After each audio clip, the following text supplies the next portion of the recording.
Aujourd'hui, nous faisons escale dans la vie de Baptiste, un jeune homme atteint de la maladie de Hirschsprung, une affection rare qui touche le système digestif et qui bouleverse le quotidien des patients dès leur naissance.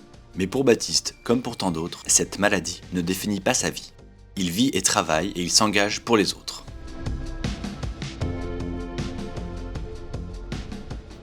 Baptiste a aujourd'hui 30 ans.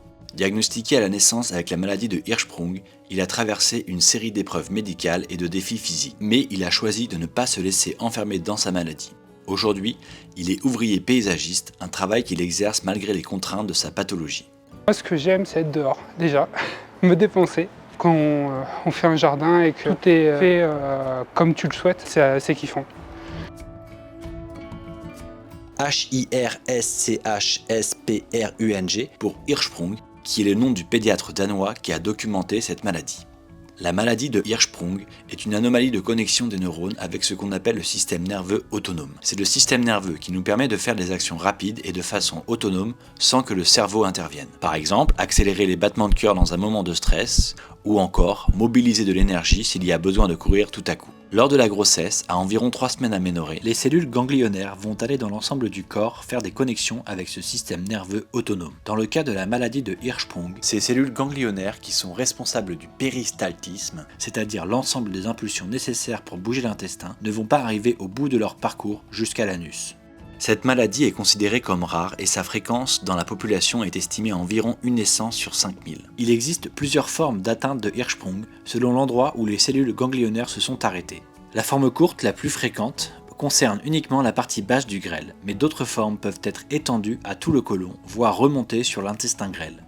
Baptiste est atteint de la forme classique, dite recto-sigmoïdienne. Pour comprendre les impacts de la maladie de Hirschsprung, nous avons rencontré le docteur Célia Crétol. Cette dernière est coordinatrice de MAREP, Centre de référence des maladies anorectales et pelviennes rares, l'un des centres spécialisés dans l'accompagnement des patients atteints de cette pathologie. Dans la majorité maintenant des cas de chirurgie, on enlève le rectum. Le rectum et un peu plus, en fonction du niveau d'attente. Le rectum, c'est quand même le sas d'attente des selles entre deux passages aux toilettes. Ils ont un trouble du ressenti du besoin, ils gardent trop les selles en fait. Au bout d'un moment, quand le côlon est trop plein, ça fuit d'un coup. C'est pour ça qu'on les met dans un rituel hyper strict.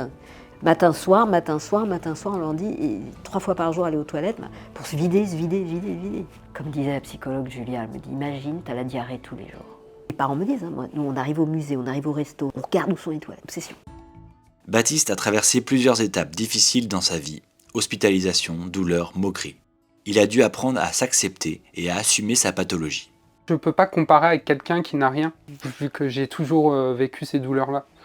Et c'est plus psychologique, avec le regard des autres, et assumé en fait.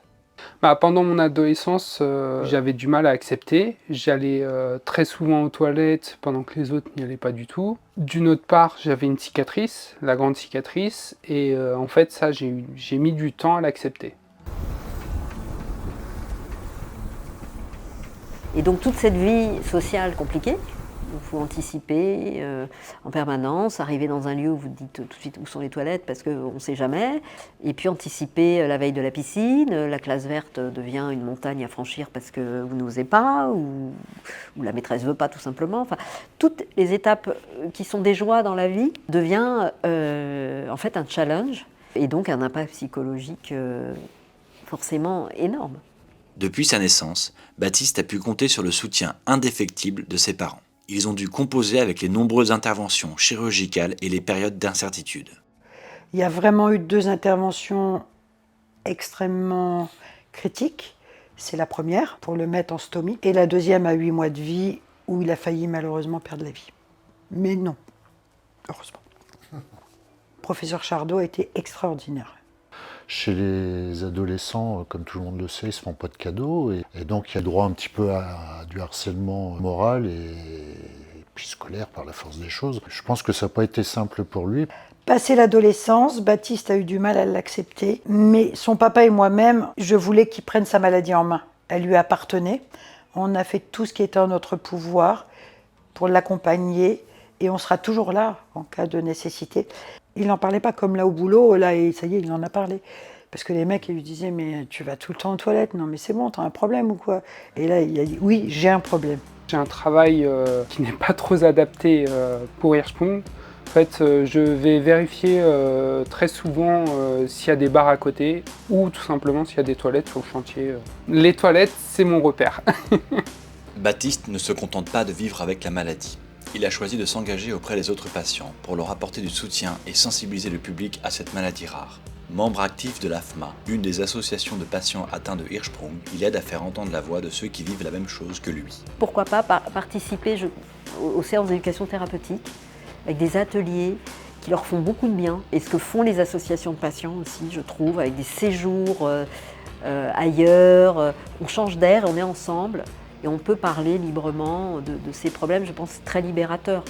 À l'extérieur, c'est impossible. Impossible de partager et de dire bah oui, j'ai des fuites de sel, excuse-moi. Tout de suite, vous avez dans le regard de l'autre un rejet. C'est humain. On essaye en fait d'organiser par exemple des rencontres, des pique-niques, des week-ends, que tous les enfants malades rencontrent d'autres enfants malades, que les adultes aussi rencontrent d'autres adultes. Maintenant, j'ai intégré tout ça et j'ai envie d'aider, j'ai envie de donner mon expérience. Dès lors qu'on arrive à en parler, qu'on arrive à l'assumer et qu'on arrive à passer outre, le gros du travail il est fait.